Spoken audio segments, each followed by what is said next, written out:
Welcome. In this video I will show you how to turn on a XIAOMI Vacuum-Mop second generation 2 robot.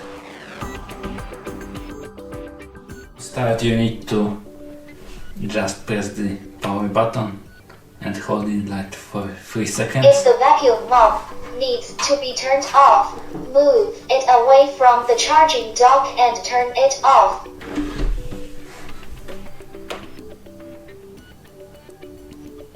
Turning off.